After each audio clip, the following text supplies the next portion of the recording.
नमस्कार किसान साथी, मैं वीरेंद्र सिंह कछवा आप सभी किसान साथियों का आपको कृषि जागरण के में स्वागत करता हूं। आपको फार्मर द जर्नलिस्ट में आप सभी किसान साथियों का स्वागत है। आपको बता दें कि आज हम गेहूं की दुग्धावस्था में क्या आवश्यकता है, कौन से किस समय पानी की आवश्यकता होती है और कब देना चाहिए गेहूं के खेत में, आज उसके विषय में हम आपके से चर्चा करेंगे। और आपको बता दें कि हमारे जो पीछे आप देख सकते हैं कि ये WH 147 गेहूं की वैरायटी है, जिसकी डिमांड सबसे ज़्यादा मार्केट में होती है, क्योंकि इसका जो गेहूं खाने का जो आटा होता है बहुत ही मुलायम और बहुत ही अच्छा स्वादिष्ट का होता है और सफ़ेद रोटियों के लिए होता है, इसलिए इसको लोग बहुत ही बेहद पसंद करते हैं। वहीं बता दें कि कर्मचारी इसको खाने के लिए बहुत ही उत्सुकता होती है और WH 47 की जो डिमांड है वो आशीर्वाद कंपनी का सबसे ज़्यादा होती है, क्योंकि उसके सबसे ज़्यादा मार्केट में उतारा जाता है उसके द्वारा। और आपको बता दें कि WH 47 एक ऐसी वैरायटी है जिसमें ग्लूटीन की मात्रा सबसे ज़्यादा होती है और बिस्किट के उपयोग में भी सबसे ज़्यादा में इसको लाया जाता है।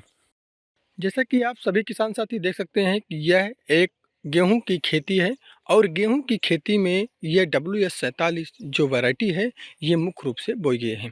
आपको बता दें कि सबसे जो खेती किसानी के लिए बेहद आवश्यकता होती है वह होता है बीज का चुनाव करना। और बीज जितना अच्छा और अच्छी क्वालिटी का और जितनी अच्छी कंपनी का होगा उतना ही उसका प्रोडक्शन होगा, उसका उतनी ही मार्केट में डिमांड होगी। उसी तरह आपको ये बता दें कि ये WH 47 की जो गेहूं की वैरायटी है इसकी डिमांड सबसे ज़्यादा मार्केट में पाई जाती है। और अब इसका उत्पादन किस प्रकार से लेते हैं इसके विषय में थोड़ा चर्चा करते हैं। सबसे पहले हम खेत का चुनाव करते हैं।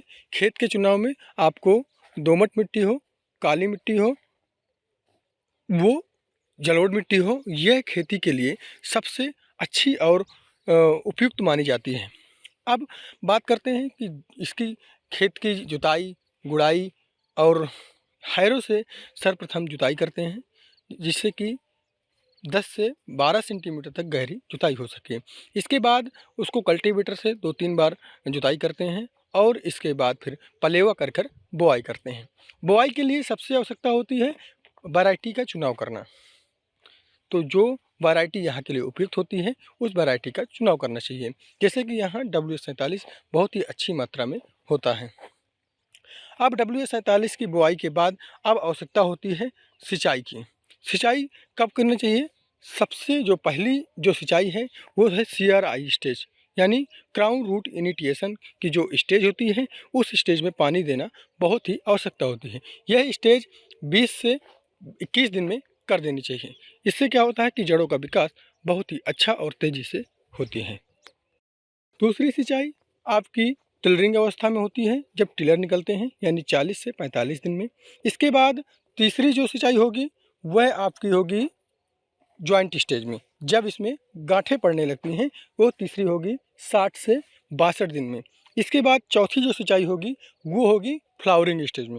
जब गेहूं फ्लावर स्टेज में आता है तब चौथी सिंचाई करनी चाहिए और वो होगी 70 से 72 दिन में। इसके बाद जब मिल्किंग स्टेज होती है, यानी जब हमारे जो खेत है, खेत की जो बालियां हैं, बालियों में जब